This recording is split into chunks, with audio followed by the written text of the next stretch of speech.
Welcome back ناظرین. جی خان صاحب, تو وہ جو ہاسپٹلز کی آپ نے بات کی نا کہ یہ صحت کارڈ کی بجائے جو 10-10 لاکھ روپے کے کارڈ تقسیم کیے, اور یہ بہتر تو یہ تھا کہ جو زیادہ ہاسپٹل بنائے جاتے اور اس میں مریضوں کے لیے جو ہے نا بہترین قسم کے جو ریکوائرمنٹس ہے, اکوپمنٹس ہے, اور یہ پرووائڈ کرنے چاہیے. تو ہم یہ سمجھتے ہیں کہ دیکھیں نا, ابھی آپ اسلام آباد کے ہاسپٹلز میں آپ دیکھیں کہ وہاں پہ اگر کوئی مہنگا ٹیسٹ ہے تو اس کے لیے آپ کو کسی پرائیویٹ لیبارٹری میں یا پرائیویٹ ہاسپٹل سے رجوع کرنا پڑتا جی ہے. تو یہ بہت ہی میں سمجھتا ہوں افسوسناک باتیں ہیں, اور حکومت کو اس معاملے میں صحت کارڈ کی بجائے میں یہ سمجھتا ہوں کہ جو ہمارے پاس اویلیبل ہاسپٹلز ہے ان کی اپ گریڈیشن ضروری ہے. بالکل. جی خان صاحب, بالکل آپ صحیح کہہ رہے ہیں. اپ گریڈیشن جو ہے وہ بہت زیادہ ضروری ہے. اسلام آباد میں اگر ہم دیکھیں تو ہمارے پاس پاکستان کا نامی گرامی ایک پیمز کے نام سے جو ہاسپٹل موجود ہے, لیکن اس کی بدحالی اور خراب مشینری کو دیکھ کے بڑا دل دکھتا ہے کہ کیوں حکومت کو یہ چیزیں نظر نہیں آ رہی کہ اتنے اخراجات اٹھانے کے باوجود وہاں پہ سہولیات عام آدمی کو, مریضوں کو مہیا نہیں کی جاتی اور ریفر کیا جاتا ہے پرائیویٹ لیبارٹریز کی طرف, پرائیویٹ ہاسپٹل کی طرف. تو اگر حکومت اس طرف توجہ دے تو جو 10-10 لاکھ روپئے صحت کارڈ, انصاف کارڈ کے نام پہ بانٹے جا رہے ہیں یا انشورنس لوگوں کو دی جا رہی ہے, تو اس سے کئی گنا کم کے بیچ میں ہم اپنی ہاسپٹلس کو اور بہتر طریقے سے ان کی ڈیولپمنٹ کر سکتے ہیں. وہاں نئی مشینری, جدید مشینری منگوا سکتے ہیں تاکہ علاج کی اعلیٰ سہولیات عام آدمی کو بھی میسر ہو سکیں. خان صاحب, احساس پروگرام کیا ہے, کیا کہیں گے اس کے بارے میں؟ جی, احساس کفالت پروگرام تو یہی ہے جو جن لوگوں کو مطلب کارڈ ایشو کیے گئے ہیں اس میں کوئی منتھلی میرے خیال میں کوئی رقم مقرر کی گئی ہے. خان صاحب, جو 1,000 روپیہ کیا ایک فیملی 4 لوگوں کی جس کی آمدن 15,000 ہے یا 20,000 کر لیں, اس وقت 20,000 کے بیچ میں بھی اس کا گزر بسر جو ہے وہ ناممکن سی بات ہے.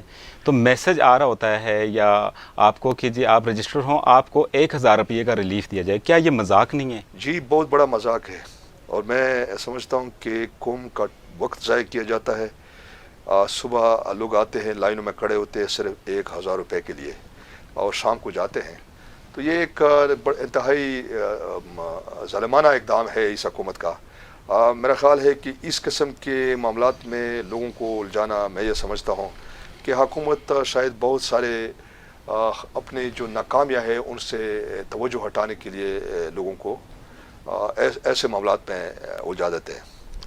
خان صاحب, بے نظیر انکم سپورٹ کے نام سے پاکستان پیپل پارٹی کا ایک پروگرام چل رہا تھا, تو کیا وہ صحیح نہیں تھا یا اسے ہی احساس پروگرام کا نام دیا گیا اس گورنمنٹ کی یہ طرف سے؟ پروگرام تو وہی تھا, اس کا نام چینج کیا, لیکن بنظیر انکم سپورٹ پروگرام جو تھا وہ اس میں تو بڑا اس ٹائم کے لحاظ سے ایک غریب فیملیز کو بڑا انہوں نے اکاموڈیٹ کیا ہوا تھا, اور اچھی خاصی رقم ملتی تھی بے سہارا بے کس لوگوں کو.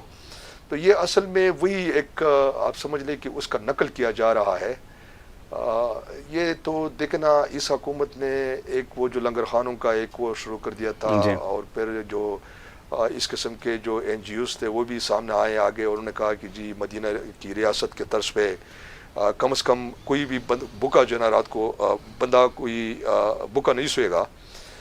تو میرا خیال ہے کہ یہ بہت معمولی چیزیں ہیں. اس سے میں یہ سمجھتا ہوں کہ یہ کوئی ڈیلیورنس نہیں ہے عوام کے لیے اس حکومت کی طرف سے.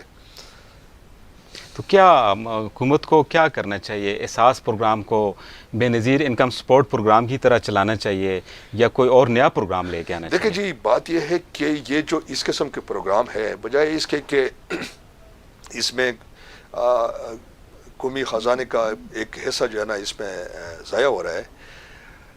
دیکھیں, وہ کہتے ہیں کہ جب حکومت ڈیلیور کرتی ہے نا, حکومت اپنے ترقیاتی پروگرام لانچ کرتے ہیں نا, تو اس میں یہی ہوتا ہے کہ لوگوں کو بے روزگار لوگوں کو زیادہ سے زیادہ روزگار ملتا ہے نا.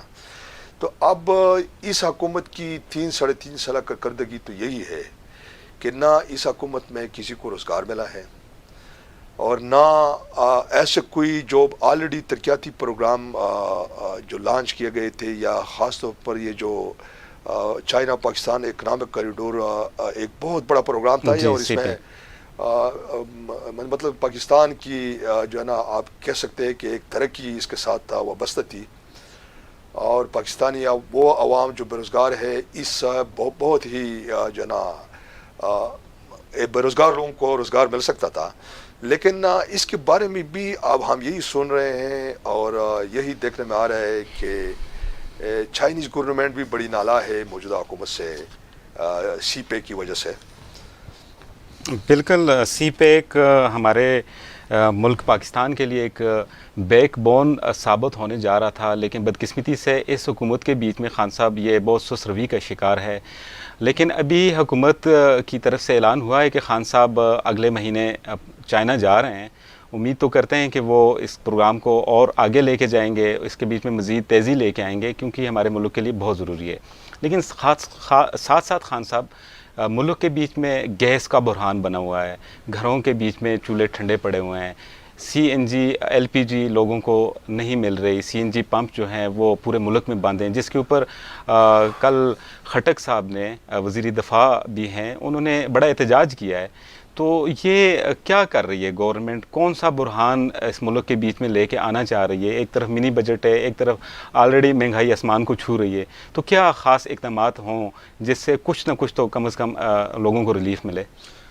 دیکھیں جی، یہ تو گیس کا جو بحران ہے یا بجلی کا بحران ہے. کل خٹک صاحب تو یہی کہہ رہے تھے کہ جی گیس، چونکہ میں نے تو اپنے حق کی بات کی ہے اور گیس ہمارا وہاں ہمارے علاقے میں ہی پیدا ہوتا ہے اور بجلی بھی وہاں سے پیدا ہوتی ہے جی. لیکن بجلی بھی ہمیں نہیں مل رہی ہے اور گیس بھی نہیں مل رہا ہے نا.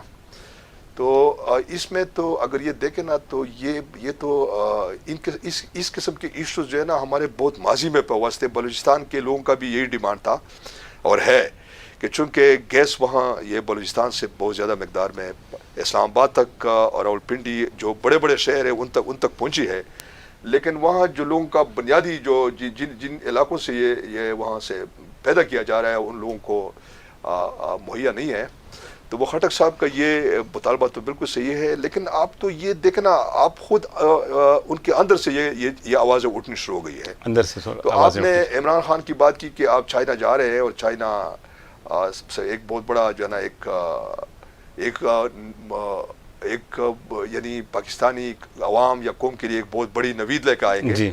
میں یہ نہیں سمجھتا ہوں کہ آنے والے 1.5 سال میں یہ ڈیلیور کر سکیں گے. میں تو یہ کہوں گا کہ ان 5 سالوں میں پی ٹی آئی کی حکومت نے پاکستان کو بڑا نقصان پہنچایا ہے. خان صاحب ابھی 5 سال پورے نہیں ہوئے، 3.5 سال ان کی حکومت کو ہو چکے ہیں، تو آپ نہیں سمجھتے کہ ان کو 5 سال پورے کرنے چاہیے؟ دیکھیں جی، میں تو یہ سمجھتا ہوں کہ آئین کا تقاضا تو یہی ہے کہ جو بھی حکومت آئے وہ اپنا 5 سال پورا کرے، اور جمہوریت کی یہ ایک بڑی کامیابی ہے. میں سمجھتا ہوں کہ پرویز مشرف کے زمانے سے لے کے آج تک جتنی بھی حکومت آئی ہے کم از کم اسمبلیاں تعلیل نہیں ہوئی ہے. اسمبلیوں کے اندر جو ہے نا تبدیلیاں آئی ہے لیکن اسمبلی ختم نہیں ہوئی ہے. تو یہ روایت اب جو چل پڑی ہے میرے خیال میں یہ برقرار رہنا چاہیے. اب 1.5 سالوں میں، اب 1 سال میں تو پھر انہوں نے الیکشن میں جانا ہے اور 1.5 سال میں بھی موجودہ حکومت ڈیلیور نہیں کر سکے گی. تو آگے اب فیصلہ جو ہے نا یہ عوام نے کرنا ہے. لیکن بعض دفعہ میں یہ سمجھتا ہوں کہ خرابی اس حد تک نہیں ہونی چاہیے کہ پھر ملک کی سالمیت، بقا اور خود مختاری داؤ پہ لگے. جس طرح ابھی یہ جو اسٹیٹ بینک کا معاملہ لے کے آئے ہیں، تو یہ وہ قرضے ادا کرنے کے لیے یا آئی ایم ایف سے مزید قرضے لینے کے لیے اب ایسا لگ رہا ہے. اب ہر پاکستانی بھی یہ سمجھ رہا ہے کہ پاکستان کی سالمیت جو ہے نا یہ داؤ پہ ہے اور اسٹیٹ بینک کو انہوں نے گروی رکھ دیا.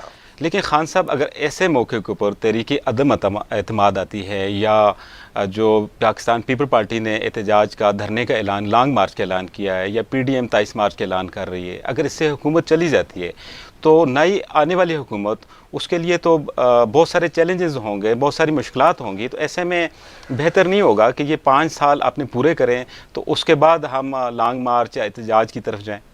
نہیں، دیکھیں 5 سال ایک تو یہ ہے کہ اسمبلی کے اندر جو ہے نا تحریک عدم اعتماد لے کے آئیں گے تو میرا خیال ہے کہ اس میں اپوزیشن کو کامیابی نہیں ہوگی اور نہ لانگ مارچ سے ہی حکومت ختم ہوتی ہے. اور دیکھیں جب حکومت ختم ہوگی تو ظاہر ہے یا حکومت کا میعاد پورا ہوگا تو اس کے بعد تو ظاہر ہے ایک عبوری گورنمنٹ ہوگی اور پھر وہ الیکشن کرائیں گے. یہ میں سمجھتا ہوں کہ ابھی اس حکومت نے جو کیا، جس طرح یہ حکومت جب شروع میں آئی نا تو دوسری حکومتوں پہ یہ ساری جی جو ہے نا خرابیاں ڈالتے رہے کہ جی ماضی کی حکومت نے ملک کا خزانہ لوٹا ہے، ملک کا خزانہ لے کے باہر کی دنیا میں انہوں نے اپنے محل خریدے، اپنے لیے محل بنائے ہیں. تو یہ ظاہر ہے جو آگے جو نئی حکومت آئے گی وہ تو اگر یہ ان کے تحفظات ہوں گے تو میرے خیال میں ہر پاکستانی بھی یہ ایڈمٹ کرے گا کہ واقعی جو پچھلی حکومت تھی، یعنی اگر یہ حکومت ختم ہوتی ہے، نئی حکومت آتی ہے تو اب میں اور عوام جو ہے نا ہم سب یہ ایڈمٹ کریں گے کہ واقعی اس پی ٹی آئی کی حکومت نے خرابی تو کی تھی. خان صاحب، کل تحریک صوبہ ہزارہ کا بھی ایک احتجاجی دھرنا ہوا اور بڑی تعداد میں لوگوں نے شرکت کی. ہزارہ بار کے وہاں کے جو لیڈران تھے وہ بھی موجود تھے. آپ کیا سمجھتے ہیں کہ نئے صوبے بننے چاہیے؟ ناظرین، ایک بریک کے بعد خان صاحب سے اس پہ گفتگو جاری رکھیں گے. ایک بریک بعد. کتنے منٹ ہو گئے رہتے ہیں ابھی؟ بریک تو 15 میں تھی، یہ 10 منٹ اوپر ہو گئے. اچھا، ابھی ٹوٹل 27 منٹ کا ہو گیا. 27 کا ہو گیا. بس اس کو پھر فوراً ختم کر دیں. میں یہ کہہ رہا تین. تھا ٹھیک، ختم کر دیں. ہاں بس ٹھیک ہے، ابھی اس کو ختم کر دیں. ایک چھوٹا سا سوال لے کر اس پہ کلوزنگ کر دیں. بریک کے بعد دوبارہ حاضر ہیں. خان صاحب، دیکھیں جو کل احتجاج سامنے آئی ہے صبح ہزارہ کے، اور خاص طور پر یہ جو ہزارہ بیلٹ کے لوگ آئے تھے اور سراپا احتجاج تھے، یہ صبح ہزارہ جو ہے نا یہ ابھی کی بات نہیں ہے، یہ تو ماضی کی سے ہی یہ جو ہے نا ان کے پہلے بھی اچھے لیڈرز تھے. بابا حیدر الزمان، اللہ اس کو جنت نصیب کرے، جی اور اس وقت کے اور بھی جو سرخیل تھے اس مشن کو وہ لے کے اٹھے تھے. اور کل اچانک پھر یہ چیز پھر سامنے آئی ہے. تو دیکھیں میں سمجھتا ہوں کہ صوبوں کا جو ڈویژن ہے یا جو زیادہ صوبے ہونے چاہیے، جی انتظامی بنیادوں پہ صوبے بننے چاہیے. انتظامی بنیادوں پہ ہونی چاہیے لیکن لسانی بنیادوں پہ نہیں ہونی چاہیے. جی خان صاحب، بالکل، کیونکہ تحریک صوبہ ہزارہ میں شہداء کا خون بھی شامل ہے. اس سے پہلے ایبٹ آباد میں 7 لوگ شہید ہو چکے تھے اس تحریک کے دوران، اور سینکڑوں 150 سے اوپر لوگ زخمی بھی ہوئے تھے. اس ٹائم چیئرمین تحریک صوبہ ہزارہ موجودہ سابق وفاقی وزیر سردار محمد یوسف صاحب ہیں، جو کہ بڑے منظم طریقے سے اس تحریک کو آگے لے کے بڑھ رہے ہیں. بلکہ خان صاحب، کل سینیٹر طلحہ محمود کے توسط سے قومی سینٹ کے بیچ میں بل جمع کروا دیا گیا ہے، اور جو قومی اسمبلی میں التوا کا شکار ہے اس تحریک صوبہ ہزارہ کے سلسلے میں جو بل جمع ہوا تھا، وہ ابھی تک کمیٹی کے بیچ میں اس پہ کوئی ورکنگ نہیں ہوئی. تو اس سلسلے کے بیچ میں ان کا کل احتجاج تھا. تو آپ کیا کہیں گے کہ پیپل پارٹی یا اپوزیشن دوسری جماعتیں ہیں یا پی ڈی ایم آپ کہہ لیں، ان کو نئے انتظامی صوبوں کے لیے اس طرح کی کازز کا ساتھ چلنا چاہیے؟ دیکھیں اس میں پہلی بات تو یہ ہے کہ آئینی تقاضا تو یہ ہے کہ کسی بھی صوبے میں اگر وہاں کے جو عوامی نمائندے ہیں وہ ایک قرارداد پیش کرتے ہیں صوبے میں، وہ میجارٹی میں ہے اور اس صوبے میں وہ قرارداد پاس ہوتا ہے، تو پھر وہ قرارداد جو ہے نا وہ پارلیمنٹ میں آتا ہے. جی خان صاحب، کوئکلی بتا دیں، ایک زرداری سب پہ بھاری. دیکھیں زرداری صاحب کی ایک بات میں آپ کو بتاؤں نا کہ وہ اس پاکستان کی جو اس قسم کی جو آئینی معاملات ہی یا لوگوں کے ہر خطے کی جو آواز ہے اس کا ہمیشہ اس نے احترام کیا ہے. آپ کے پی کے کو دیکھیں نا، یہ پہلے صوبہ سرحد تھا، لیکن میرا خیال ہے کہ پیپلز پارٹی نے ہی اس بیڑے کو اٹھایا اور وہ پیپلز پارٹی کی حکومت تھی کہ اس صوبے کو کے پی کے کا نام دیا. تو پیپلز پارٹی کا تو اس معاملے میں بڑا کلیئر کٹ موقف ہے. جس طرح سرائی کی صوبہ پنجاب کا، جی اس کے لیے بھی جو وہاں کے عوامی نمائندگان ہیں وہ کوشش کر رہے ہیں، اور اس میں ظاہر ہے جب ایک صوبائی اسمبلی سے وہ قرارداد پاس ہوگی، پارلیمنٹ میں آئے گی، پارلیمنٹ میں اگر اس حکومت کی اس پارٹی کی منشور کا حصہ ہے یا اس نے اس خطے کے لوگوں سے وعدہ کیا ہے، تو پارلیمنٹ میں جب وہ پاس ہوگا تو وہ صوبہ خود بخود بن جائے گا۔ شکریہ خان صاحب۔ ایک زرداری سب پہ بھاری، اس کے اوپر آپ نے مجھے کوئی کلیئر سٹانس نہیں دیا۔ اس پہ بتا دیں کہ کل بھی نعرے لگ رہے تھے ایک زرداری سب پہ بھاری، تو آج بھی آپ سمجھتے ہیں کہ ایک زرداری سب پہ بھاری؟ جی بالکل، میں سمجھتا ہوں کہ یہ نعرہ تو جو ہے نا ایک اب ہر ایک کی زبان زدہ عام و خاص ہے، اور انشاءاللہ زرداری صاحب ایک بڑے اچھے سیاستدان ہیں، اور آنے والے الیکشن میں بھی آپ دیکھیں گے کہ پیپلز پارٹی جو ہے نا حکومت بنائے گی، ایسا لگ رہا ہے۔ ہاں، یہ شکریہ نعرہ خان صاحب۔ ویسا نہیں لگ رہا ہے۔ تھینک یو شکریہ ناظرین، آپ نے خان صاحب ہمارے ساتھ موجود سے پاکستان پیپل پارٹی کے جن سے تعلق تھا، ان کا کہنا ہے کہ یہ منی بجٹ نہیں ہے، یہ عوام کے ساتھ ایک بہت بڑا ایٹم بم عمران خان نے ان کے اوپر گرانے کی کوشش کی ہے، اور جس سے عوام ہی پس رہے ہیں، عام عوام پس رہا ہے، اور ایک مخصوص طبقہ اس سے فائدہ اٹھاتا بھی رہا ہے اور آئندہ بھی اٹھائے گا۔ ساتھ ساتھ خان صاحب بھی یہی کہہ رہے ہیں کہ انتظامی بنیادوں پر صوبے بننے چاہیے، اور تحریک صوبہ ہزارہ کیونکہ ایک پرانی تحریک ہے، اس میں بہت سارے لوگوں کا خون بھی شامل ہے، اور اسمبلی کے بیچ میں اس کا بل آلریڈی موجود ہے، تو اپوزیشن پارٹی اور پی ڈی ایم خاص کر اگر اس کے اوپر کوشش کریں تو انتظامی بنیادوں پر صوبے بننے کا آغاز صوبہ ہزارہ سے ہو سکتا ہے۔ اگلے پروگرام تک کے لیے اجازت دیجیے گا ناظرین، اللہ حافظ۔